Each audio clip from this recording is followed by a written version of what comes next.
ان الحمد للہ نحمده ونستعینه ونستغفره ونعوذ باللہ من شرور انفسنا ومن سیئات اعمالنا من يهده الله فلا مضل له ومن يضلل فلا هادي له واشهد ان لا اله الا الله وحده لا شريك له واشهد ان محمدا عبده ورسوله اما بعد فان خير الحديث كتاب الله وخير الهدي هدي محمد صلى الله عليه واله وسلم وشر الامور محدثاتها وكل محدثة بدعة وكل بدعة ضلالة وكل ضلالة في النار.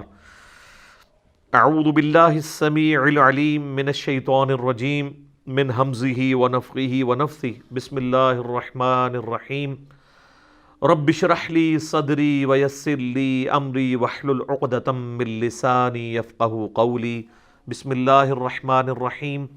ان الله وملائكته يصلون على النبي يا ايها الذين آمنوا صلوا عليه وسلموا تسليما. اللهم صل على محمد وعلى آل محمد كما صليت على ابراهيم وعلى آل ابراهيم انك حميد مجيد. اللهم بارك على محمد وعلى آل محمد كما باركت على إبراهيم وعلى آل إبراهيم إنك حميد مجيد. اللهم ربنا آتنا في الدنيا حسنة وفي الآخرة حسنة وقنا عذاب النار. ربنا آتنا من لدنك رحمة وهيئ لنا من أمرنا رشدا. لا الہ الا انت سبحانک انی کنت من الظالمین. حسبنا اللہ ونعم الوکیل. یا حی یا قیوم برحمتک استغیث ولا حول ولا قوة الا باللہ العلی العظیم. آمین. الحمدللہ آج 12 اپریل 2020 کی سنڈے والی قرآن کلاس نمبر 24 کی اسٹوڈیو ریکارڈنگ ہونے جا رہی ہے. آج انشاءاللہ تعالی ہم سورۃ البقرہ کی آیت نمبر 158 سے سٹارٹ لیں گے. اعوذ باللہ من الشیطان الرجیم. بسم اللہ الرحمن الرحیم. ان الصفا والمروۃ من شعائر اللہ. بے شک صفا اور مروہ اللہ تعالیٰ کی نشانیوں میں سے ہیں. یہ دو پہاڑیاں آج بھی مکے کے اندر موجود ہیں، اور حج اور عمرے کے دوران جب بھی سعی کی جاتی ہے تو صفا مروہ کے درمیان 7 چکر کاٹے جاتے ہیں. یعنی آپ صفا سے سٹارٹ کر کے مروہ تک آتے ہیں تو وہ ایک بنتا ہے، پھر مروہ سے واپس صفا آتے ہیں تو دوسرا، اس طریقے سے 7 بن جاتے ہیں. اور مشرکین عرب کے ہاں چونکہ جو ابراہیمی طریقہ تھا حج کا وہ ٹوٹی پھوٹی فارم میں موجود تھا، تو وہ بھی صفا مروہ کی صحیح کیا کرتے تھے. جب بعد میں لوگ مسلمان ہوئے اور اسی طریقے سے انصار مدینہ جنہوں نے اسلام قبول کیا، تو وہ ریلیکٹنٹ تھے اس حوالے سے کہ وہ صفا مروہ اس وقت بتوں کی نشانیاں بھی بنی ہوئی تھی. تو ان کے دل میں یہ قلق تھا کہ شاید یہ صرف پیورلی مشرکین عرب کی رسومات ہیں، ان کا آسمانی دین کے ساتھ کوئی تعلق نہیں ہے. تو اللہ تعالیٰ نے ان کا وسوسہ سیٹل کیا کہ ایسا نہیں ہے کہ جو کچھ بھی مشرکین عرب کر رہے ہیں وہ سب کچھ ہی غلط ہے، بلکہ صفا اور مروہ اللہ کی نشانیوں میں سے ہے. اور اس کی ڈیٹیل ہمیں جو ہے وہ صحیح بخاری کے اندر تو اتنی تفصیل سے نہیں ملتا، لیکن اگر آپ تورات دیکھیں تو اس میں آپ کو ڈیٹیل ملے گی کہ جو سیدہ ہاجر تھیں، یہ ہاجرہ لفظ غلط ہے، یہ لفظ ہے ہاجر. سیدنا ابراہیم علیہ السلام کی جو دوسری بیوی تھی جن سے اسماعیل علیہ السلام پیدا ہوئے، انہوں نے یعنی اپنے بچے کے غم کے اندر صفا سے لے کے مروہ تک ان کے لیے پانی جب تلاش کیا اور کئی ایک چکر کاٹے، اور پھر اللہ تعالیٰ نے حضرت اسماعیل علیہ السلام کے پاس ایک پانی کا چشمہ جاری کر دیا، تو اسی کو زمزم کہا گیا. اور زمزم کا لفظ استعمال کیا سیدہ ہاجر رضی اللہ تعالیٰ عنہا و سلام اللہ علیہا نے. اس کا مطلب ہے یعنی رک جا، ٹھہر جا. تو ان کی اس یاد کے اندر اللہ تعالیٰ نے اس کو یعنی حصہ بنا دیا عمرے اور حج کا، صفا مروہ کی سعی کرنے کو. چونکہ جب اس وقت صفا مروہ تھا تو یہ دو پہاڑیاں تھیں، تو ایک پہاڑی سے دوسری پہاڑی پہ چڑھتے ہوئے یا ایک سے دوسری پہ چڑھنے کے لیے اترتے ہوئے آپ کو خود بخود سپیڈ آپ کی زیادہ ہو جاتی ہے جب آپ اترائی کی طرف آتے ہیں۔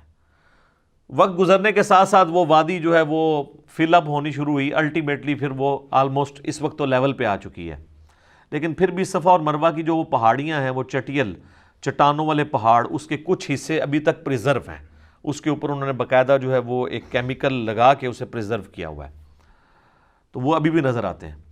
بہرحال وہ چونکہ اترائی تھی تو اس دوران سیدہ ہاجر جو ہیں وہ تیزی سے وہاں سے گزری، کیونکہ اترائی سے تیزی سے گزرا جاتا ہے، تو نبی علیہ السلام نے اس سنت کو پھر جاری فرمایا کہ آپ علیہ السلام بھی صفا مروہ کے دوران اس جگہ پہ جب پہنچتے تھے تو وہ تیزی سے دوڑتے تھے۔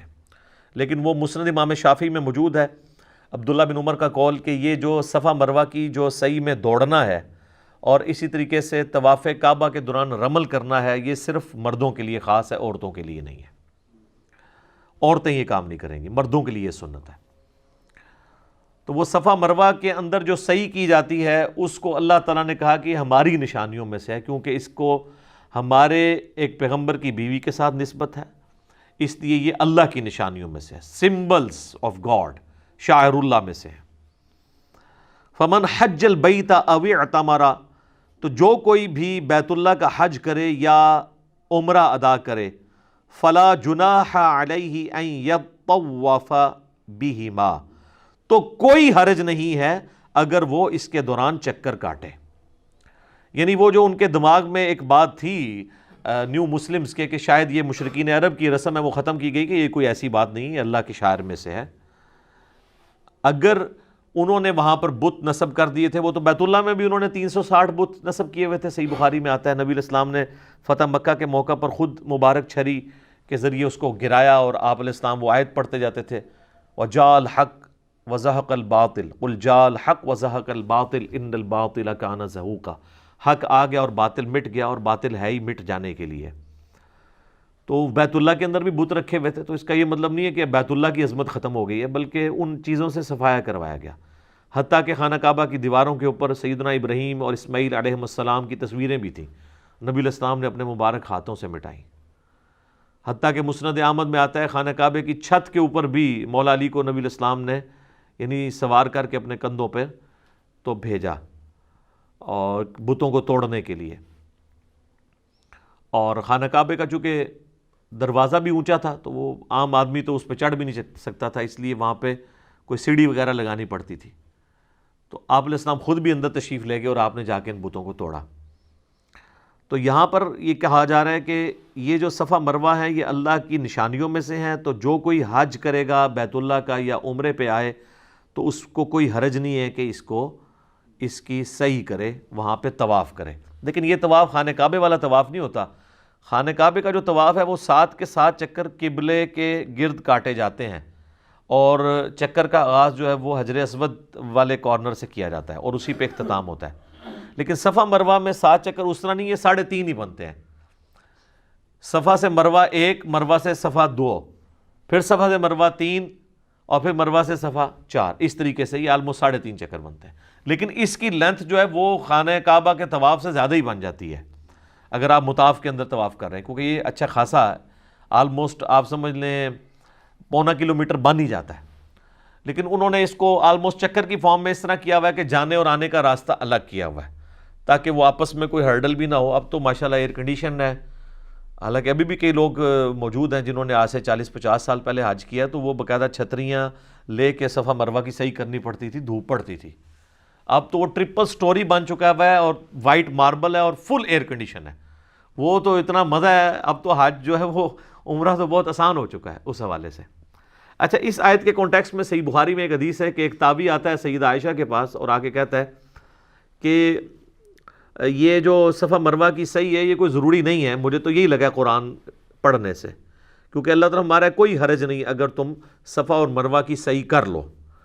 تو اماں عائشہ نے کہا کہ تم نے یہ رزلٹ کیوں نکالا؟ انہوں نے کہا کہ جب یہ کہا جا رہا ہے کوئی حرج نہیں کر لو تو اس کا مطلب ہے نہ کرو تب بھی کوئی حرج نہیں۔ تو انہوں نے کہا یہ حرج نہیں کرنے میں اس سے اللہ تعالیٰ نے ایڈریس کیا ہے ان نیو مسلمز کو جو یہ سمجھتے تھے کہ یہ شاید مشرکین عرب کی نشانی ہے، تو اللہ تعالیٰ کہہ رہا ہے کوئی حرج نہیں ہے، کرو۔ اور پھر اما عائشہ نے کہا کہ اگر اللہ تعالیٰ نے یہ کہنا ہوتا نا کہ یہ اوبلیگیٹری نہیں ہے تو اللہ تعالیٰ کہتا کہ نہ کرو تو کوئی حرج نہیں ہے. ٹھیک ہے, تو اس سے یہ بات پتہ چلی کہ یعنی صحابہ کرام نبی علیہ السلام سے فرسٹ ہینڈ نالج حاصل کرتے تھے اور قرآن پاک کی آیات کو وہ من و عن اس طریقے سے سمجھا دیتے تھے, تابعین تک انہوں نے پیغام پہنچایا ہے. تو یہ قرآن و سنت میں سے جو صحابہ کرام نے تعلیمات ہمیں دی ہیں نبی صلی اللہ علیہ وآلہ وسلم کی تعلیمات کو سمجھ کے, اس کو اگر آپ فالو کریں گے تو پھر آپ ڈی ٹریک نہیں ہوں گے. ادروائز اگر آپ اس کو اپنے اعتبار سے دیکھنا شروع کریں گے تو پھر معاملات خراب ہوں گے. یہ تو تابعی کی بات ہے کہ انہوں نے غلط فہم لیا اس کا. ایک صحابی کے بارے میں بھی آتا ہے بخاری مسلم دونوں میں, سورۃ البقرہ کی آیت نمبر 185 آنورڈ, جو رمضان کا ذکر ہے, جس میں کہ جب تک سفید ڈورا کالے سے ممتاز نہ ہو جائے اس وقت تک کھاتے پیتے رہو. تو انہوں نے اپنے تکیے کے نیچے سفید اور کالے رنگ کے 2 دھاگے رکھ لیے ہوئے تھے اور وہ اندھیرے میں چیک کرتے رہتے تھے جب تک وہ دونوں کا رنگ ایک دوسرے سے ممتاز نہیں ہوتا تھا, اس وقت سحری کرتے تھے. نبی علیہ السلام کے تک یہ جب بات پہنچی تو آپ علیہ السلام فرمایا کہ تیرا تکیہ تو بہت بڑا ہے کہ آسمان کے ڈورے بھی اس کے نیچے آ جاتے ہیں. آپ فرمایا اس سے مراد آسمان کے ڈورے ہیں. تو صحابہ کرام علیہم رضوان بھی بعض اوقات قرآن و سنت کی تعلیمات سے کچھ باتوں میں دوسرا مطلب بھی سمجھ لیتے تھے, کیونکہ بعض چیزیں ظاہری الفاظ کے ساتھ ہوتی تھیں, بعض جو ہے محاورتاً ہوتی تھیں. لیکن یہ کہیں نہیں قرآن و سنت میں آتا ہے کہ نہ کوئی بات ترجمے میں بیٹھ رہی ہو, نہ محاورے میں کوئی گل وچ کوئی اور ہی نکال لی جائے. یہ کام کہیں بھی نہیں ہوتا, کیونکہ اہل تصوف کا یہ کہنا ہے کہ جو ظاہری الفاظ ہیں ان کو فالو نہیں کرنا ہوتا, باطنی الفاظ کو دیکھنا ہوتا ہے, اس کے اندر جو چھپے ہوئے ہیں, اور ان کے باطنی الفاظ بالکل اس کے الٹ ہوتے ہیں.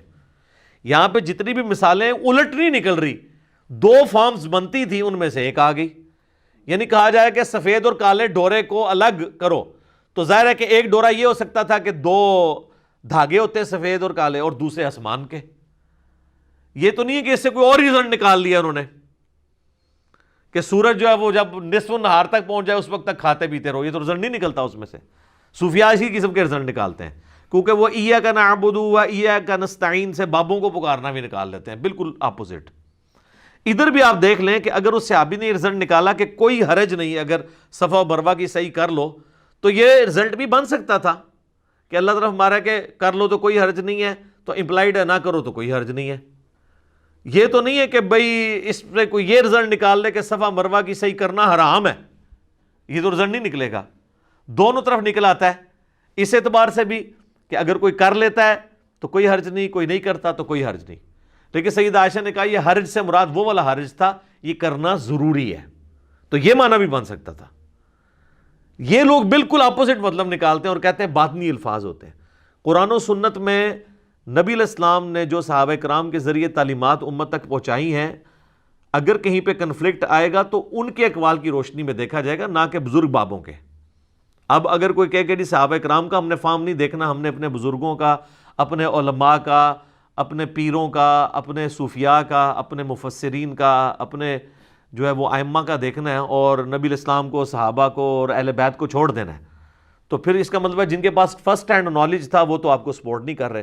پھر ہم بالکل آپ کو ٹھیک کہہ رہے ہیں نا, کیا کہ مرنے سے پہلے ہے مسلمان کر لے اس پہ غور. کتابوں کا خدا اور ہے, بابوں کا خدا اور, صحابہ کا خدا اور ہے, بابوں کا خدا اور, اہل بیت کا خدا اور ہے, بابوں کا خدا اور کتابوں کا جہاں اور ہے, اور بابوں کا اپنا ہی ایک جہاں اور ہے. وکھرے اپنے جہاں میں ایک جہاں اور ہوتا ہے. ٹھیک ہو گیا جی. تو یہ اس بات کا ثبوت ہے کہ صحابہ کے فہم کے ساتھ ہم نے کتاب و سنت کو لے کے چلنا ہے. وَمَن تَطَوَّعَ خَيْرًا, اور جو کوئی خوشی سے نیکی کماتا ہے تو فَإِنَّ اللَّهَ شَاكِرٌ عَلِيمٌ, تو بے شک اللہ تعالیٰ بڑا قدردان ہے, علم والا ہے. یعنی صفا مروہ کی صحیح کرنا سنت ابراہیمی بھی ہے اور ثواب کا کام بھی ہے. اب میرے بھائیوں بڑی امپورٹنٹ آیت آ رہی ہے, سورۃ البقرہ کی آیت نمبر 159. یہ ہم نے اپنے کربلا والے ریسرچ پیپر پہ ٹائٹل پیج کے اوپر لگائی ہے کہ اللہ تبارک و تعالیٰ نے یہود و نصارہ کو اس بات کے اوپر گرفت کی ہے کہ یہ لوگ اپنی کتابوں میں آئے ہوئے حق کو چھپاتے تھے, اور ظاہر ہے اس میں جو گرفت ہے وہ علماء پہ ہے کہ وہ اپنی پبلک تک وہ بات نہیں پہنچنے دیتے تھے. تعویل خاص کے اعتبار سے تو اس سے مراد وہ پروفیسیز ہیں، وہ پیش گوئیاں ہیں جو اگلی الہامی کتابوں میں اللہ کے محبوب صلی اللہ علیہ وآلہ وسلم کے بارے میں موجود تھیں کہ پیغمبر آخر الزماں آئیں گے صلی اللہ علیہ وآلہ وسلم۔ ایون آج کے بھی جو اولڈ ٹیسٹمنٹ اور نیو ٹیسٹمنٹ میں وہ پروفیسیز موجود ہیں۔ میں نے کچھ کا ذکر تعارف قرآن والے جو 6 لیکچرز تھے ان کے اندر کیا ہے، آج میں اس ڈیٹیل میں نہیں جاتا۔ اصل میں اس یونیورسل ٹروتھ کو سمجھیں کہ اللہ تعالیٰ کو اس معاملے میں کتنا غصہ آتا ہے، جلال آتا ہے ان لوگوں پر جو لوگوں سے حق چھپاتے ہیں، چاہے وہ اس کو کوئی بھی نام دیں کہ جی وہ امت کے وسیع تر مفاد میں کیا جا رہا ہے۔ میرے بھائی، انڈیا، پاکستان، بنگلہ دیش میں لوگوں نے امت کے وسیع تر مفاد میں ہی بخاری مسلم کی رفع الیدین والی حدیثیں چھپائی ہوئی تھی، کیونکہ وہ کہتے تھے یہاں پہ بابوں نے آ کے آلریڈی فقہ حنفی کو اسٹیبلش کر دیا ہے۔ اب اگر ہم بخاری مسلم سے نماز کا طریقہ بتائیں گے تو جب بنیادی رکن نماز ہی چیلنج ہو جائے گی تو وہ کہیں گے یہ تمہارے بزرگ ہمیں کیا کروا کے گئے ہیں، تو بہتر یہ ہے کہ اس کا ترجمہ ہی نہ کرو، اور اگر ترجمہ کرنا بھی ہے عوام الناس کے ہاتھ میں نہ لگنے دو۔ اور وہ اب آپ دیکھ لیں رزلٹ کہ جب ترجمہ ہوا ہے 1920 میں، تو اب یہ 2020 آلموسٹ 100 سال ہوئے ہیں، تو ہر معاملہ تل پٹ ہو گیا ہے۔ یعنی فقہ حنفی اور ان کے علماء اور ان کے بزرگ اور ان کی کٹر فالوئنگ جو بھی ہے وہ بھی منہ چھپاتے پھر رہے ہیں، اور حتیٰ کہ یہ حال ہو گیا کہ ان کی اپنی نسلیں جو ہیں وہ ریورٹ ہو رہی ہیں۔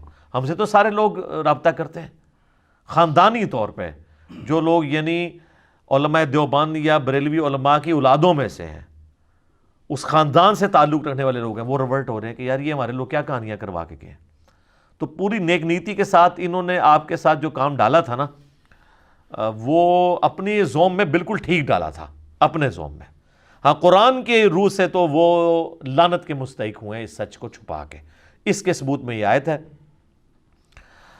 ان الذین یکتمون ما انزلنا من البینات، بے شک وہ لوگ جو چھپا لیتے ہیں ان روشن دلیلوں میں سے جو ہم نے نازل کی ہیں، والہدا، اور ہدایت کی باتیں، من بعد ما بیناہ للناس، بعد اس کے کہ ہم نے کھول کر بیان کر دیا ہے اسے لوگوں کے لیے، فی الکتاب، اپنی کتاب میں۔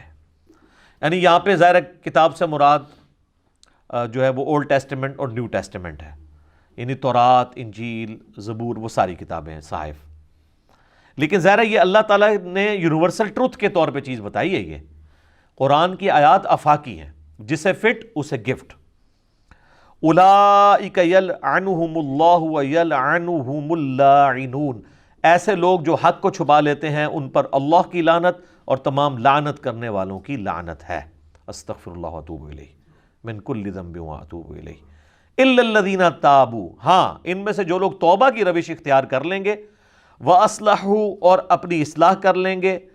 اور صرف توبہ اور اصلاح سے کام نہیں چلے گا کہ یار میں نے جو حق چھپایا ہوا تھا میں توبہ کرتا ہوں، نہیں، بتانا بھی ہوگا کیا چھپایا تھا۔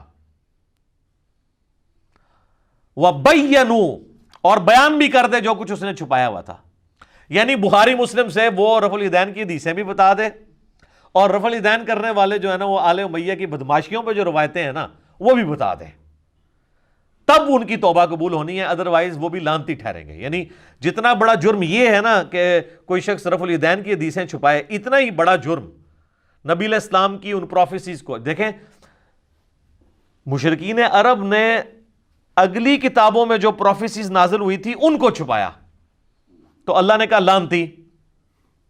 تو جو رسول اللہ پہ نازل ہوئی پروفیسیز کو چھپائے وہ اس سے بڑا لعنتی، کیونکہ رسول اللہ کی وہ چھپا رہا ہے نا۔ اور پھر اس سے بڑی بات رسول اللہ کا ماننے والا بھی ہو وہ بھی پروفیسیز چھپائے گا تو لعنتی۔ آپ بتائیں دلائل النبوہ ایک ٹاپک ہے، صحیح بخاری میں بھی ایک چیپٹر ہے علامات النبوہ، نبوت کی علامتیں، مشکات کی 30 جلد میں بھی اس نام سے ایک چیپٹر ہے۔ یہ ٹرم استعمال ہوتی ہے، دلائل النبوہ اور علامات النبوہ، یہ 2 ٹرمز استعمال ہوتی ہیں۔ نبی علیہ السلام کی وہ خبریں جن کی بنیاد پہ ہم یہ کلیم کرتے ہیں کہ آپ صلی اللہ علیہ وآلہ وسلم اللہ کے پیغمبر ہیں، کہ آپ نے اپنی زندگی میں مستقبل میں ہونے والے جو واقعات بتائے اور وہ اس طریقے سے پورے ہو گئے۔ کچھ پروفیسیز تو قرآن میں بھی آئی ہیں، جس طرح سورہ الروم کا آغاز ہی اس سے ہوتا ہے کہ وہ پرشین امپائر نے شکست دے دی تھی ایک بیٹل فیلڈ میں رومن امپائر کو، اور اس پہ مشرکین عرب بڑے خوش ہوئے۔ انہوں نے کہا کہ وہ بھی آسمانی مذہب کے ماننے والے ہیں، عیسائی، رومن امپائر ان کو شکست ہوئی ہے، تو اینالوجی انہوں نے یہ بنائی. اور پرشین جو ہیں وہ چونکہ آسمانی مذاہب کو نہیں مانتے، وہ آتش پرست ہیں، تو یہاں پہ بھی ہم بت پرست ہیں، تو ہم بھی مسلمانوں کو جو آسمانی مذہب کے ماننے والے ہیں شکست دے دیں گے.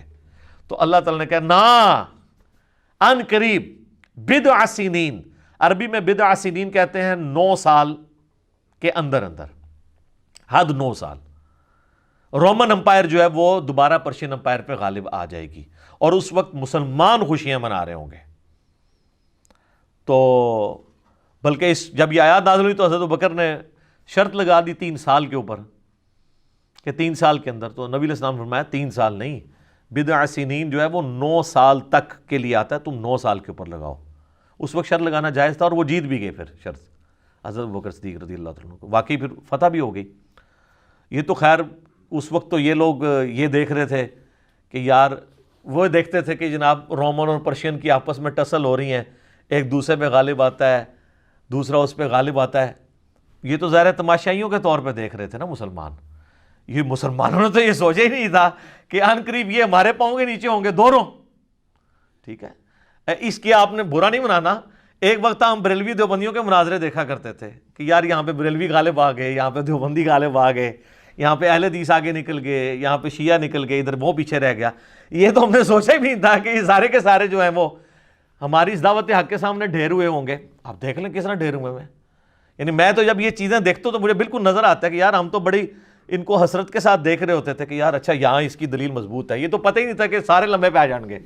پہن کے نہیں، یرموک اور قادسیہ انہوں نے بھی ہوئی ہے کہ نہیں؟ الحمدللہ. تو یہ پروفیسیز نبی علیہ السلام کی قرآن میں بھی کئی ایک ہیں جو پوری ہوئی ہیں. پھر قرآن میں بار بار جو چیز آئی ہے، هو الذی ارسل رسولہ بالہدی ودین الحق لیظہرہ علی الدین کلہ. یہ جب پروفیسی دی جا رہی تھی کہ غلبہ حاصل ہوگا، تو غلبہ تو مشرکین عرب پہ تو نبی علیہ السلام کی مبارک زندگی میں ہوا، لیکن آپ کی وفات کے بعد غلبہ رومن اور پرشینس کے اوپر بھی ہوا، اور یہ نبی علیہ السلام کی پروفیسیز پوری ہوئیں اسی طریقے سے. اگر آپ کی زندگی میں ہوتی تو اپنی زندگی میں تو بڑے بڑے جنگجو آئے اور انہوں نے بڑی بڑی حکومتیں اسٹیبلش کی. سکندر اعظم بھی آیا نبی علیہ السلام سے بہت پہلے. آپ علیہ السلام کے بہت بعد چنگیز خان آیا جس نے سلطنت عباسیہ الٹ دی. لیکن نبی علیہ السلام ایک جنگجو نہیں تھے بلکہ ایک پیغمبر تھے. اور وہ فرق کہاں سے ہمیں ظاہر ہوتا ہے؟ نمبر 1 چیز ہے دلائل النبوہ اور علامات النبوہ، کہ نبی علیہ السلام ایسی پیش گوئیاں کر کے گئے ہیں جو من ون اس طریقے سے پوری ہوئی ہیں. بخاری مسلم میں حدیث ہے کہ ان قریب کیسر جو ہے وہ ختم ہو جائے گا، قیامت تک کوئی کیسر روم پھر نہیں ہوگا، ہمیشہ کے لیے رومن امپائر ختم ہو جائے گی. یہ بہت بڑی پروفیسی ہے. ان قریب جو ہے وہ کسرا ختم ہوگا ایران کا، قیامت تک کوئی کسرا نہیں ہوگا. دیکھ لیں سر 1500 سال ہو گئے ہیں، کوئی دوبارہ امپائر، بلکہ اب تو امپائر بننے کے چانس ہی ختم ہو گئے. اب تو ملک بن چکے ہیں، اب تو نیا کانسیپٹ، ملکوں کا کانسیپٹ آ گیا. تو نبی علیہ السلام جب یہ باتیں فرما رہے تھے اس وقت تو غیب کی چیزیں تھیں، آج تو ہم دیکھ سکتے ہیں ظاہر ہو چکی ہیں. یہ چیز یہ ثابت کرتی ہے کہ آپ اللہ کے پیغمبر ہیں. اسی ٹاپک کو محدثین کہتے ہیں دلائل النبوہ، دلائل النبوہ یا علامات النبوہ. امام بیہقی نے آلموسٹ 3500 احادیث اسی ٹاپک پہ جمع کی ہیں.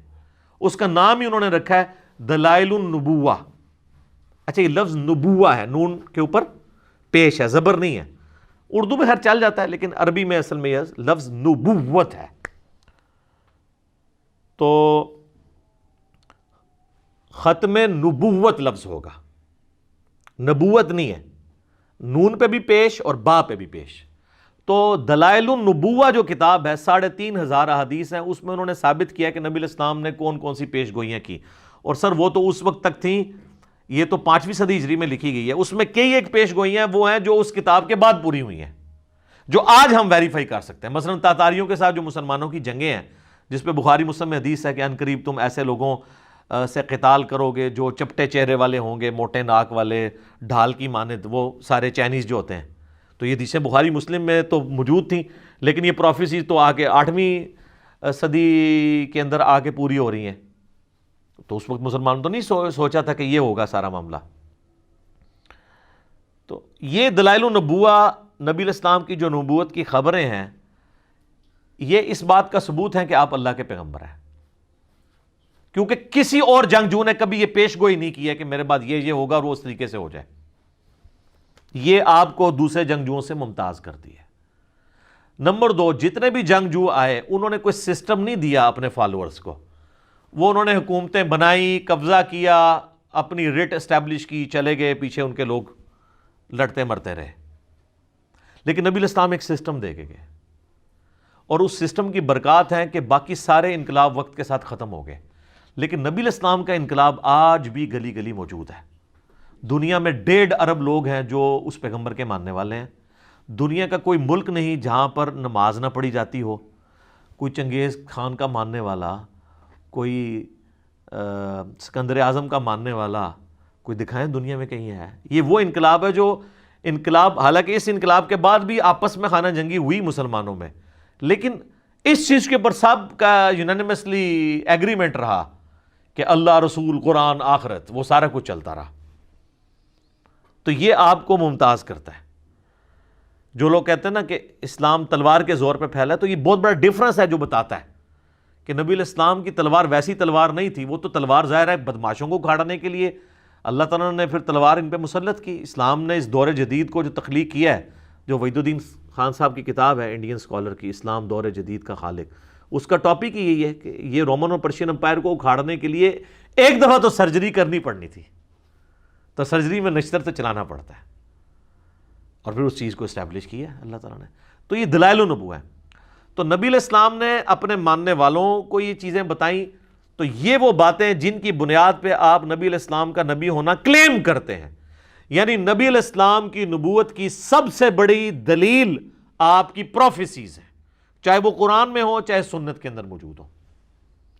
اب اگر کوئی شخص یہ کہے کہ حضور علیہ السلام کی نبوت جن بنیادوں پہ ثابت ہوتی ہے ان حدیثوں کو بیان کرنا ہی جرم ہے، تو اس کا مطلب کیا ہے کہ وہ رسول اللہ کا پکا گستاخ ہے اور نبی علیہ السلام کا دشمن ہے، آپ کی نبوت کا دشمن ہے، پلس وہ آپ کو یہ بتانا چاہتا ہے کہ وہ نبی علیہ السلام سے زیادہ سمجھدار ہے، کیونکہ نبی علیہ السلام نے جو اپنی امت کو غیب کی خبریں بتائی ہیں کہ یہ ہوگا، اور اس کی بنیاد پہ آپ نے نبی کو نبی کلیم کیا، وہ شخص آپ کو کہنا چاہ رہا ہے کہ نبی علیہ السلام کو یہ باتیں نہیں کرنی چاہیے تھی، تو اس کا تو ایمان ہی اسٹیک پہ لگ جائے گا۔ تو یہی تو ہمارا جھگڑا ہے کہ صحیح بخاری کے اندر یہ حدیث ہے 2812، عمار کو ایک باغی جماعت قتل کرے گی، عمار ان کو اللہ اور جنت کی طرف بلائے گا اور وہ جماعت دوزخ کی طرف بلائے گی۔ اس حدیث کے کم از کم 8 طرق امام بیہقی نے دلائل النبوہ میں لی ہیں، اور کہا کہ دیکھو نبی علیہ السلام نے پہلے ہی کہا تھا کہ عمار کو باغی جماعت قتل کرے گی، اور یہ چیز پوری ہوئی۔ یہ اس بات کا ثبوت ہے کہ اللہ کے نبی جو ہیں ان کو وحی کی تائید حاصل تھی اور وہ اللہ کے پیغمبر ہیں۔ اور آپ کو یہ کہانی کرائی جا رہی ہے کہ یہ حدیثیں آپ چھپا لو تاکہ آل امیہ کے اوپر پردہ پڑا رہے، مولا علی کی حقانیت چھپی رہے لوگوں پہ۔ تو اللہ کے فضل سے ہم نے یہ جو کربلا والا ریسرچ پیپر لکھا ہے، واقعہ کربلا کا حقیقی پس منظر 72 صحیح الاسناد احادیث کی روشنی میں، جس میں 200 روایتیں میں نے جمع کی ہیں، ahlsunnatpak.com سے آپ ڈاؤن لوڈ کریں۔ اردو میں بھی ہے، عربی میں بھی ہے، انگلش میں بھی، ہندی میں بھی۔ مین سٹریم کی کتاب میں اکثر بخاری مسلم سے احادیث ہیں، اور ادر دین بخاری مسلم میں کوئی ایک حدیث بھی ایسی نہیں ہے جس پہ دور حاضر کے بڑے بڑے محدثین، چاہے وہ شیخ البانی ہوں، شیخ زبیر لیزئی ہوں، شیخ شعیب آرنوت ہوں رحمہم اللہ اجمعین، ان کی تحکیم نہ لگی ہوئی ہو۔ تو ہم نے بھی اس لعنت سے بچنے کے لیے سب کچھ کیا کہ ہم ان باتوں کو امت تک پہنچائیں، اور اس کو سپورٹیو وہ حدیث بھی ہے جامعہ ترمذی میں، سنن ابی داؤد میں، سنن ابن ماجہ میں، اور مشکات میں بھی کتاب العلم والے چیپٹر میں، کہ جس شخص سے دنیا میں کوئی علم کی بات پوچھی گئی اور اسے وہ معلوم تھی، اس کے باوجود اس نے چھپا لی، تو قیامت والے دن آگ کی لگام اس کے منہ میں ڈال دی جائے گی کہ یہ وہ شخص ہے جس نے حق بات چھپائی تھی۔ اور آپ سارے مفسرین کی تفسیریں اٹھائیں، ابن کثیر کو اٹھا لیں، طبری کو اٹھا لیں، سب لوگ جب یہ آیت آتی ہے نا 159 البقرہ کی، تو یہ حدیث کوٹ کرتے ہیں وہ ترمذی کی کہ حق چھپانے والے کے منہ میں لگام ڈالی جائے گی۔ ان میں سے خیر کئی خود بھی ایسے ہوتے ہیں جو خود بھی یہ کام کر رہے ہوتے ہیں، لیکن وہ بات یہ بتا رہے ہوتے ہیں کہ جو یہ کرے گا اس کے ساتھ یہ حرکت ہو جائے گی، قیامت والے دن اللہ کا عذاب اس کے اوپر آ جائے گا۔ تو اسی چیز سے بچنے کے لیے ہم نے اس چیز کو بیان کیا، اور پھر دیکھ لیں اسی بنیاد پہ ہم لوگوں کو بھی یہ کہتے ہیں کہ الا الذین تابوا، جو لوگ توبہ کریں گے، واصلحوا، اور اپنی اصلاح کر لیں گے، وبینوا، اور پھر بیان کر دیں گے چھپائی ہوئی باتوں کو، فاولئک اتوب علیہم، تو ایسوں کی توبہ اللہ تعالیٰ قبول کرے گا. وَأَنَا التَّوَّابُ الرَّحِيمُ، اور میں توبہ قبول کرنے والا، رحم فرمانے والا ہوں، ہمیشہ رحم فرمانے والا، الرحیم. تو توبہ ان کی قبول ہونی ہے کہ جو یہ باتیں بیان کریں. اب چونکہ سنی شیعہ تفریق ہو چکی تھی اور کربلا ایک بون آف کنٹینشن بن چکا تھا، تو لوگوں نے بڑے وسیع تر مفاد میں کبھی اس کو مشاجرات صحابہ کا نام دے کے چھپا لیا. حالانکہ یہ مشاجرات صحابہ تھے تو پھر دلائل النبوہ میں کیوں تھے؟ وہاں سے بھی نکال دیے جاتے اور نہ بتایا جاتا لوگوں کو. تو یہ ایک آڑ لی گئی مشاجرات صحابہ کی. تو مشاجرات صحابہ میں حضرت علی رضی اللہ تعالیٰ عنہ علیہ السلام کے مخالفین کو تو یہ لے کے آتے ہیں. جب حضرت عثمان غنی رضی اللہ تعالیٰ عنہ کی شہادت کا معاملہ آتا ہے تو وہاں پہ ان کو مشاجرات صحابہ بھول جاتا ہے. وہاں پہ وہ کہتے ہیں باغی، فتنہ پرور لوگ. حالانکہ دوسری طرف وہاں پہ بھی صحابہ ہی تھے. ہم اس معاملے میں بھی حضرت عثمان کے ساتھ ہیں، جس طرح یہاں مولا علی کے ساتھ کھڑے ہیں جنگ جمل صفین اور نہروان کے اوپر. تو یہ بڑی دو نمبری ہے کہ آپ ایک معاملے کے اندر تو مشاجرات کا نام لے کے اسے ٹال دیں اور دوسری جگہ آپ آ کے جو ہے وہ اس کو یوز کرنا شروع کر دیں. ایک جگہ تو آپ وہ حدیث کوٹ کر لیں ابو داؤد ترمذی ابن ماجہ کی، علیکم بسنتی و سنت الخلفاء الراشدین المہدیین، تم پر میری سنت اور میرے خلفاء راشدین کی سنت لازم ہے، اور دین میں نئی نئی بدعتوں سے بچنا، اور میری اور میرے خلفاء راشدین کی سنت کو داڑھوں کے ساتھ مضبوطی سے پکڑ لینا. تو ہم پھر بار بار یہ پوچھتے ہیں کہ یہ حدیث آپ حضرت عثمان تک تو لے کے آتے ہیں، جب حضرت علی کی باری آتی ہے تو آپ کہتے ہیں باتیں ڈسکس نہیں ہونی چاہیے، تو حضرت علی کے خلیفہ راشد نہیں ہیں. تو اس کو وہ پنجابی کہنے ہیں میٹھا میٹھا ہپ ہپ تے کوڑا کوڑا تھو تھو. تو اللہ کا شکر ہے کہ ہماری دعوت حق سے جہاں پہ ہم نے قرآن کی توحید کو بیان کیا، جو غدیر خم پہ نبی الاسلام نے ہمیں قرآن اور اہل بیت دو چیزیں دی تھیں، صحیح مسلم میں اوپر ترے 4 حدیث 6225 سے 6228 تک. تو اس پلیٹ فارم سے الحمدللہ قرآن کی توحید بھی بیان ہوئی اور اہل بیت کا دفاع بھی ہوا ہے. بعض لوگ جو ہیں وہ آدھے غدیر خم پہ کھڑے ہیں، وہ توحید کو لے کے بیٹھے ہیں، اہل بیت کا نام آتے ہی ان کو جناب مصیبت پڑ جاتی ہے. اور بعض لوگ صرف اہل بیت کا نام لے کے چل رہے ہیں اور قرآن کی توحید کا نام سنتے ہی ان کے ماتھے پہ بل آنا شروع ہو جاتا ہے. یہ وہ پلیٹ فارم ہے جہاں سے پورے کا پورا دین بیان ہو رہا ہے. باقی سب لوگ آدھی آدھی باتیں، افتؤمنون ببعض الکتاب وتکفرون ببعض، کتاب کے کچھ حصے کو مانتے ہیں کچھ کو چھوڑتے ہیں. تو اللہ نے فرمایا ایسے لوگوں کی پھر جزا یہ دنیا میں ذلت اور رسوائی، اور آخرت میں بڑے عذاب کی طرف انہیں جھونکا جائے گا. اللہم اجرنا من النار، آمین. ان الذین کفروا وماتوا وہم کفار، بے شک وہ لوگ جو کہ کفر اختیار کرتے ہیں اور وہ مر جاتے ہیں اس حال میں کہ وہ کفر ہی پر ہوتے ہیں. اولئک علیہم لعنت اللہ والملائکۃ والناس اجمعین، ایسے لوگوں پر اللہ کی لعنت، اللہ کے فرشتوں کی لعنت اور ساری انسانیت کی لعنت.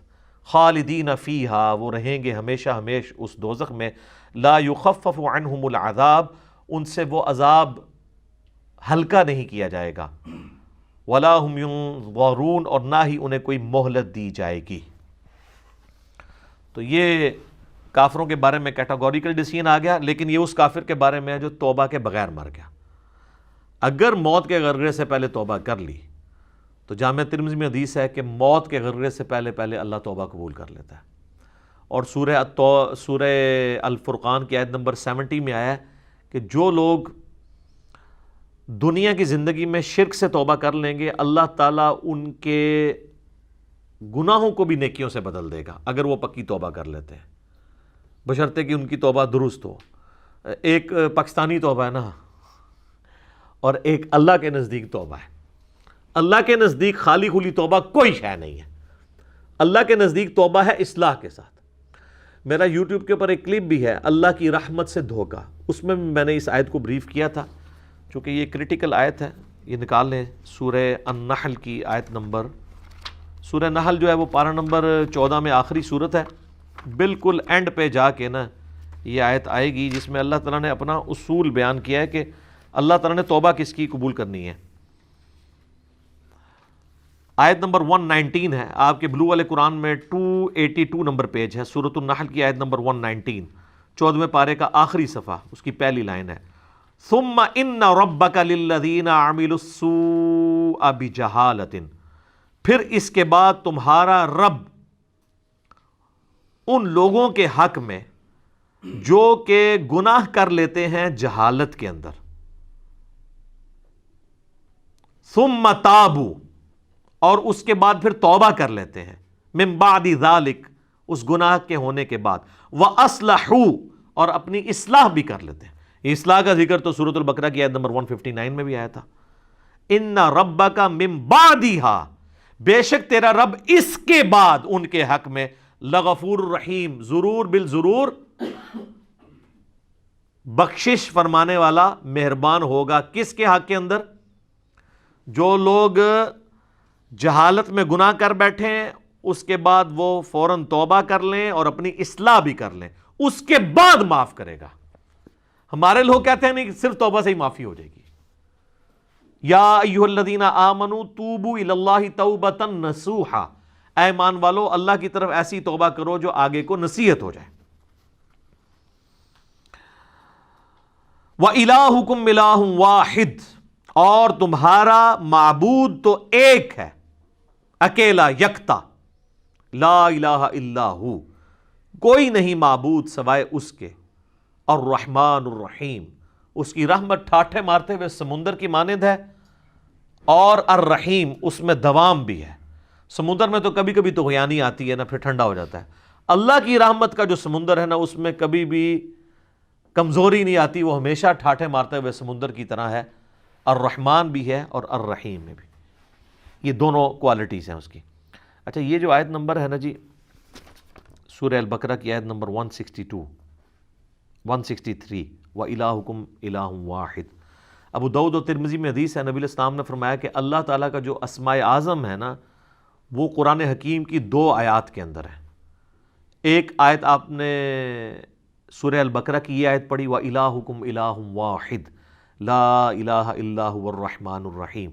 اور دوسرا ہے سورہ آل عمران کی شروع کی آیت پڑھی، الف لام میم اللہ لا الہ الا هو الحی القیوم. اور پھر آپ علیہ السلام نے فرمایا کہ اللہ کے جو اسماء اعظم ہیں، یعنی جس کے ذریعے اللہ کی طرف دعا کی جائے تو اللہ تعالیٰ محروم نہیں لوٹاتا، وہ ان 2 آیات کے اندر ہے. آپ علیہ السلام نے یعنی اس کو اسپیسیفائی نہیں کیا، لیکن ظاہر ہے جو اللہ کے نام آ رہے ہیں وہی اسماء اعظم ہیں. الرحمن، الرحیم، یا حیو یا قیوم، یہ دونوں اس میں آتے ہیں، اور یہ الرحمن الرحیم یہاں پہ. اس لیے آپ دیکھتے ہیں میں جب کبھی بھی دعا کرواتا ہوں تو وہ جو جامع ترمذی میں حدیث ہے کہ پہلے اللہ کی حمد بیان کرو، اس کے بعد درود شریف پڑھو، اور پھر اللہ سے مانگو، تو پھر اللہ تعالیٰ تمہاری دعا قبول کرے گا.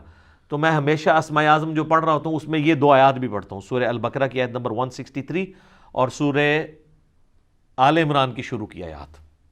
وَإِلَٰهُكُمْ إِلَٰهٌ وَاحِدٌ لَا إِلَٰهَ إِلَّا هُوَ الرَّحْمَٰنُ الرَّحِيمُ الف لام میم اللہ لا الہ الا هو الحی القیوم. اب میرے بھائیو، اگلی جو آیت ہے نا سورہ البقرہ کی آیت نمبر 164، اسے آیت الآیات کہا جاتا ہے، اس کا نام ہے. ایسی آیت جس میں اللہ کی کئی آیات بیان ہوئی ہیں، اللہ کی قدرت کی نشانیاں، سائنز آف گاڈ، ایک نہیں بے شمار. اور قرآن حکیم میں سورۃ البقرہ کی آیت نمبر 164 کے مقابلے پہ کوئی ایک آیت ایسی نہیں ہے جس میں صرف ایک آیت کے اندر اللہ تعالیٰ کی قدرت کے فزیکل فینومینا آف نیچر، جو اللہ تعالیٰ کے فینومینا بنائے ہوئے ہیں، وہ سارے کے سارے آلموسٹ بڑے بڑے فینومینا جو قرآن پاک میں سکیٹرڈ فارم میں ہیں، جن کو التذکیر بھی آلاء اللہ کہا گیا ہے، وہ بیان ہوئے ہوں سوائے اس آیت کے. ان فی خلق السماوات والارض، بے شک آسمانوں اور زمین کی تخلیق میں، واختلاف اللیل والنہار، اور رات اور دن کے آنے جانے میں، والفلک التی تجری فی البحر، اور کشتیوں کے، جہازوں کے سمندروں میں چلنے میں، بما ینفع الناس، جو کہ لوگوں کے نفع کے لیے چلتی ہیں، یعنی وہاں سے سی فوڈ جو ہے وہ شکار کیا جاتا ہے.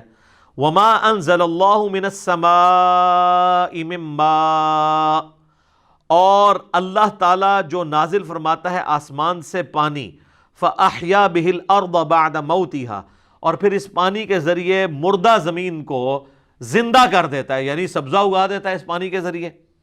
وبث فیہا من کل دابہ، اور اللہ تعالیٰ نے جو زمین میں ہر طرح کے جانور پھیلا دیے ہیں. وتصریف الریاح، اور ہواؤں کے بدلتے رہنے میں. والسحاب المسخر بین السماء والارض، اور بادلوں میں جو کہ اللہ تعالیٰ کے حکم کے پابند ہیں آسمان اور زمین کے اندر جو سسپینڈڈ ہیں بادل. لآیات لقوم یعقلون، اس کے اندر اللہ تعالیٰ نے آیات رکھی ہیں ان لوگوں کے لیے جو اپنی عقل استعمال کرتے ہیں. دیکھ لیں کتنی نشانیاں اللہ تعالیٰ کی قدرت کی اس میں گنوائی گئی ہیں. نمبر 1 آسمان اور زمین کی تخلیق، نمبر 2 رات اور دن کا آنا جانا، نمبر 3 جہازوں کا سمندروں میں چلنا اور اس کے ذریعے سی فوڈ کا حاصل کرنا، نمبر 4 آسمان سے پانی کا برسنا، نمبر 5 اس پانی کے برسنے سے زمین کو اللہ نے مردہ ہونے کے بعد دوبارہ سے زندہ کر لیا، نمبر 6 زمین میں ہر طرح کے جاندار پھیلا دیے. لو جی سب کچھ کور ہو گیا. نمبر 7 ہواؤں کے چلنے میں جو کہ بادلوں کو لے کے آتی ہیں، اور نمبر 8 بادلوں کا آسمان اور زمین کے درمیان جو ہے وہ سسپینڈڈ ہونا جس کے ذریعے اللہ تعالیٰ بارش برساتا ہے. یہ سب کی سب اللہ تعالیٰ کی قدرت کی نشانی ہے. یعنی جس میں ذرا سی بھی عقل ہے اللہ تعالیٰ ہمارا ہے، وہ ان چیزوں کو دیکھ کے رزلٹ پہ پہنچ جائے گا کہ یہ کسی کے کرنے سے ہو رہا ہے. God is the only explanation of all the physical phenomena in this universe. اللہ ہی واحد وضاحت ہے اس کائنات میں ہونے والے ہر فزیکل فینامنا کی. تو اب جس اللہ کی یہ کوالٹیز ہیں اس کے مقابلے پہ اگر کسی اور کے ساتھ وہ چیزیں وابستہ کر دی جائیں تو اس سے بڑا کوئی جرم نہیں ہو سکتا. اور یہی اللہ اس چیز کا حقدار ہے کہ اس کے ساتھ شدید محبت کی جائے، دلی محبت آخری درجے کی، جو کسی اور مخلوق کے ساتھ نہیں ہو سکتی. تو اللہ تعالیٰ اب ایک کرائٹیریا پھر اس حوالے سے ڈسکس کر رہا ہے. وَمِنَ النَّاسِ مَن يَتَّخِذُ مِن دُونِ اللَّهِ، اور لوگوں میں ایسے لوگ بھی ہیں، ایسے بدبخت لوگ ہیں جنہوں نے اللہ کے سوا اور ہستیوں کو پکڑ لیا ہے. اندادً يُحِبُّونَهُمْ كَحُبِّ اللَّهِ، اللہ کے مقابلے پہ انہیں اپنا ند مان لیا ہے، مد مقابل، اور ان سے ویسی محبت کرتے ہیں جیسی اللہ سے کرنی چاہیے تھی. اللہ اکبر. یہ آیات پڑھی جاتی ہے نا تو لوگ سمجھتے ہیں شاید یہ مشرکین عرب کے بارے میں نازل ہوئی تھی. تو مشرکین عرب اگر اس جرم کے اوپر مجرم ہے اللہ کے حضور، تو آج بھی جو لوگ یہ کر رہے ہیں وہ بھی اسی طریقے سے مجرم ہے. اور آپ کو آج مسلمانوں میں اکثریت ایسے لوگوں کی نظر آئے گی جو اگر آپ ان سے حلفیہ بیان لیں تو وہ کبھی یہ نہیں کہیں گے کہ ہم اللہ سے بڑھ کے کسی سے محبت کرتے ہیں، لیکن ان کا ایٹیچیوڈ یہی ہے. وہ آپ کو کبھی شعر سنائیں گے، اللہ اللہ کیے جانے سے اللہ نہ ملے گا، اللہ والے ہیں جو اللہ سے ملا دیتے ہیں. اور اللہ والے ان کو کہہ رہے ہوتے ہیں جو اپنی عبادت کروا رہے ہوتے ہیں. اگر اللہ والے سے مراد یہ رسول اللہ کو، صحابہ اور اہل بیت کو لیں تو ہم ان کے ساتھ ہیں، لیکن آپ کو پتہ ان کو نہیں لیتے کیونکہ وہ تو ولی نہیں تھے نا. ولی تو بعد میں ہوتے ہیں. وہ اللہ والے ان کو کہہ رہے ہوتے ہیں جن سے تجوید سے اگر آپ نماز سنیں تو نہیں سنا سکتے، اور ترجمہ تو بھول ہی جائیں کہ وہ سنا سکتے ہیں. ہاں وہ یہ کر سکتے ہیں کہ سجے پاسے اسلام پھیرے تھے سارے حافظ ہو گئے، کھبے پاسے پھیرے تھے سارے ناظرہ ہو گئے. وہ کہتے ہیں نا جی پیچھے نیت کی. تو میں کہتا ہوں جن بزرگوں کے بارے میں آپ کا ایک کلیم ہے نا، اگر آج بھی اس طرح کہتے ہیں نا جی دنیا اولیاء سے خالی نہیں ہے، آج بھی ان اولیاء کو لیں، وہ تجوید کے ساتھ آپ کو سنا نہیں سکتے. وہ آپ کو سنت اذکار نہیں بتا سکتے صبح و شام کے جو نبی علیہ السلام نے تعلیم فرمایا ہے. فرض نماز کے بعد کے آپ کو 2-3 اذکار بتائیں گے، 17 نہیں بتا سکتے. ان کی تربیت ہی وہ نہیں ہوئی ہے. تو وہ ان ہستیوں کے بعد، حتیٰ کہ سورہ الزمر کے اندر جا کے آئے گا، سورۃ المومن کے اندر، کہ ان کے سامنے جب اکیلے اللہ کا ذکر کیا جاتا ہے تو ان کے دل گھٹنے شروع ہو جاتے ہیں، اور جب اللہ کے ساتھ اور ہستیوں کو شامل کیا جاتا ہے تو ان کے پھر دل پھیل جاتے ہیں. اور آپ یہ کر کے دیکھ لیں جناب، آپ اللہ کی توحید بیان، ہم تو کئی بار یہ تجربہ کر چکے ہیں، آپ اللہ کی توحید بیان کریں تو ان کو چڑ ہو جاتی ہے. وہ کہتے ہیں کو بزرگوں کا بھی ذکر کرو نا جی. بلکہ ہمارے ایک سیالکوٹ میں بڑے قریبی بھائی، تو وہ ایک بریلویوں کی مسجد میں امام تھے. تو جب اللہ تعالیٰ نے ہمیں قرآن کی توحید کی طرف راغب کیا تو دعوت کی برکت سے انہوں نے بھی حق قبول کیا. تو ظاہر ہے وہ اب اناؤنسمنٹ تو نہیں کر سکتے تھے، تو انہوں نے بہرحال توحید کے اوپر درس شروع کیا قرآن کے اندر، جو قرآن کی آیات ہیں اعلیٰ حضرت کا ترجمہ رکھ کے. اب تو کسی کو تکلیف نہیں ہونی چاہیے. تو 2-4 دن تو توحید برداشت کی انہوں نے، اور پھر بابے جو ہے مسجد کے اکٹھے ہو گئے. انہوں نے کہا ایک جناب اللہ نو ہی توندے رہندے ہو ہر ٹائم، کو بزرگوں کا بھی ذکر کریا کرو. یہ دیکھیں پنجابی کا محاورہ نے یوز کیا، ہر ٹائم اللہ نو توندے رہندے ہو، استغفر اللہ توب. تو ان کو اتنی چڑ ہوتی ہے، اور یہ حقیقت ہے کہ ان کی محبت ان ہستیوں کے ساتھ زیادہ ہے، اور اسی لیے آپ بزرگوں کے بارے میں کوئی بات کریں تو یہ سیکھ پا ہو جاتے ہیں۔ اللہ کے بارے میں کہتے ہیں جی اللہ کو تو پہلے ہی اتنے لوگ گالیاں نکال رہے ہیں، ایک اور نے نکال دی تو کیا ہو گیا؟ ہاں ظاہر ہے وہ نکال رہے تو ہیں، حالانکہ یہ خود بھی نکالنے والوں میں شامل ہیں۔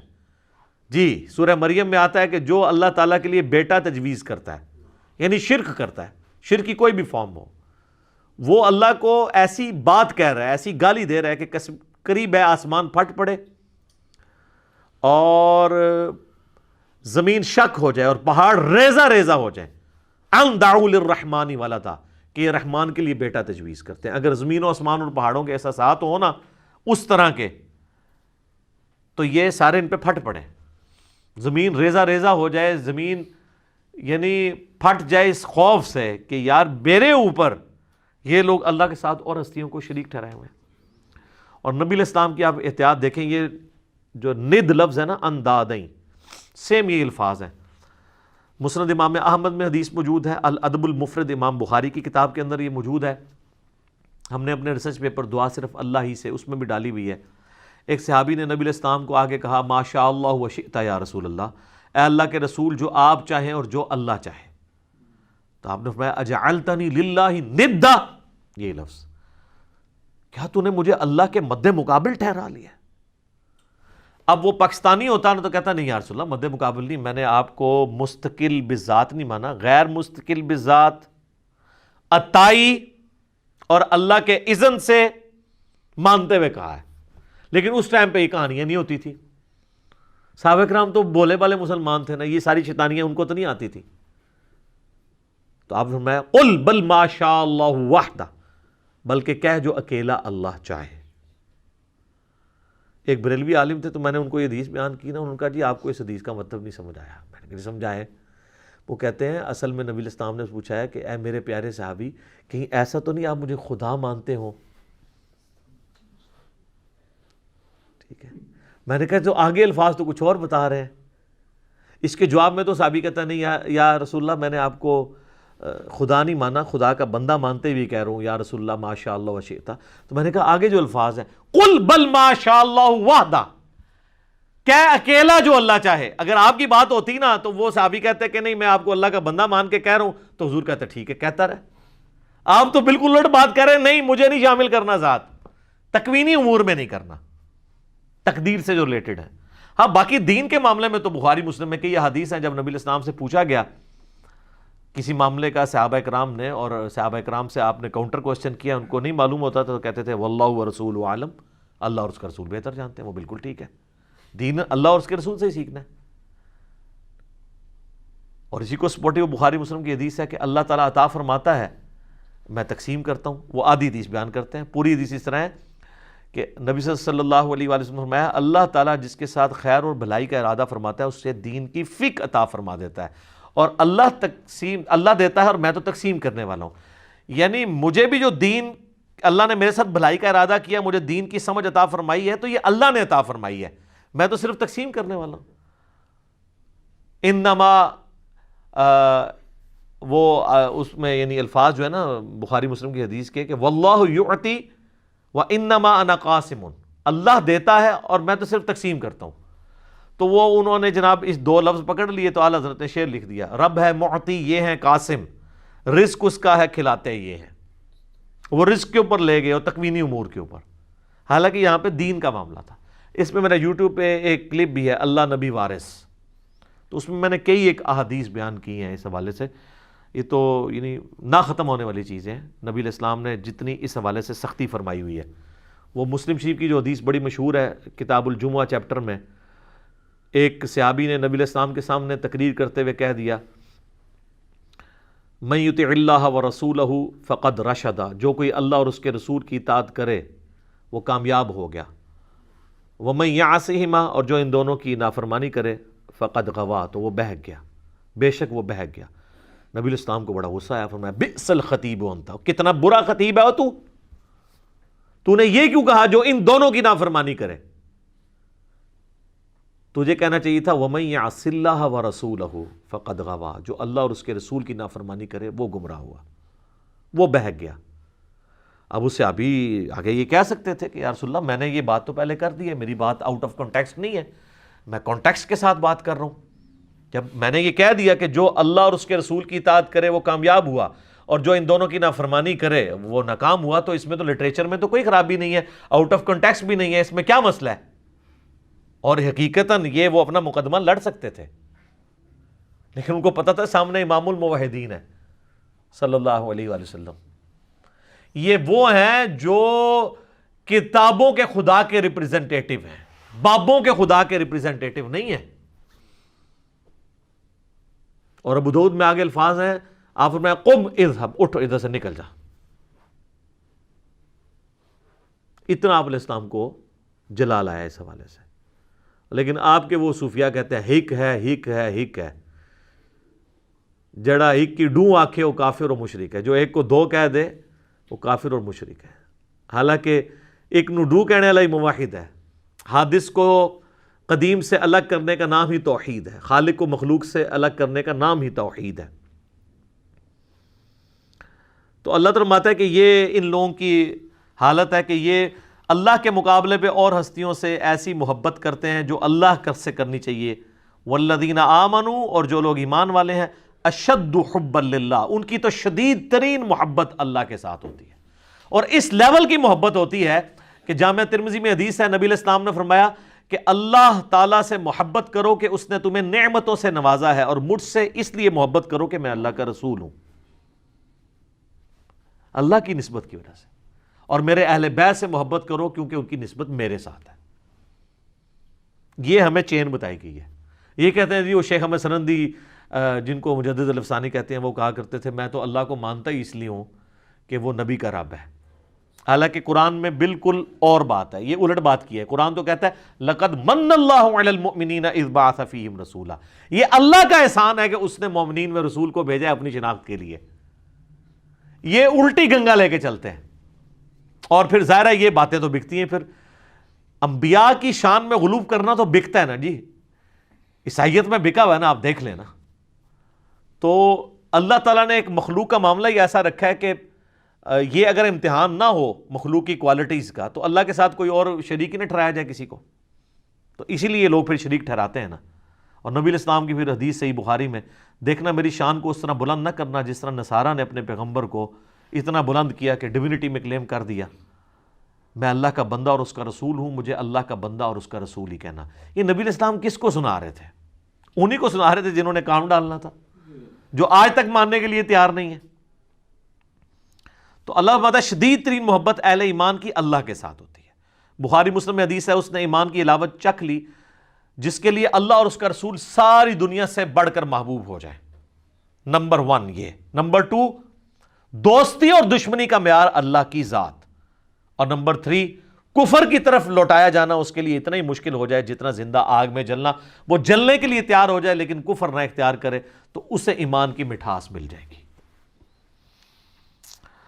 اب اللہ تعالیٰ غصہ فرما رہے ہیں ان کے اوپر کہ جو لوگ اس طرح کی محبت رکھتے ہیں نا اللہ کے مقابل اور ہستیوں کے ساتھ، تو اللہ بتا وَلَوْ يَرَ الَّذِينَ ظَلَمُوا إِذْ يَرَوْنَ الْعَذَابَ، کاش یہ ظالم لوگ وہ وقت دیکھ لیں جب یہ اپنی آنکھوں سے عذاب کو دیکھیں گے، أَنَّ الْقُوَّةَ لِلَّهِ جَمِيعًا، تو قیامت کے دن ان کو یہ پتہ چل جائے گا کہ ساری قوتوں کا مالک تو اللہ ہے. آپ بے شک کہتے رہے میں اس ٹائم تک جنت ہی نہیں ورنہ جو تک سارے نہ لے جائیں.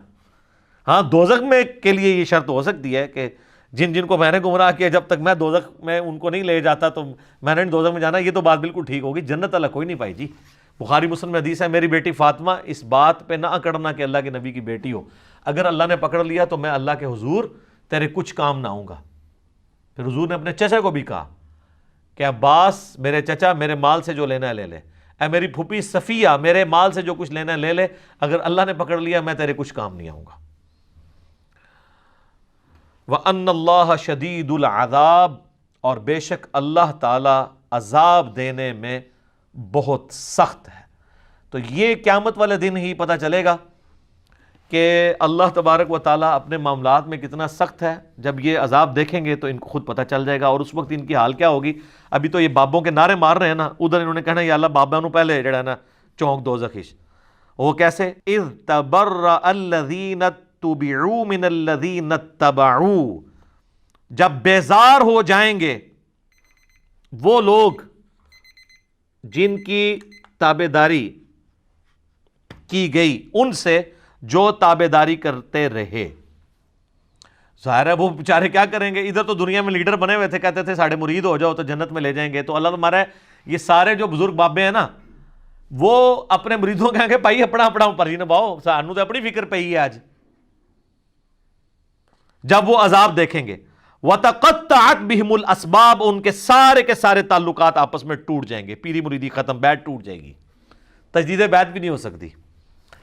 وَقَالَ الَّذِينَ اتَّبَعُوا، تو پھر جب وہ یہ مرید یہ دیکھیں گے نا جو اتباع کرنے والے تھے، وہ کہیں گے لَوْ أَنَّ لَنَا كَرَّةً، کاش ہم دنیا میں ایک دفعہ دوبارہ چلے جانا، پھر تو ہم پوچھ لیں گے تسی تاڑے نعرے مار مار کے تو چندے دے دے کے.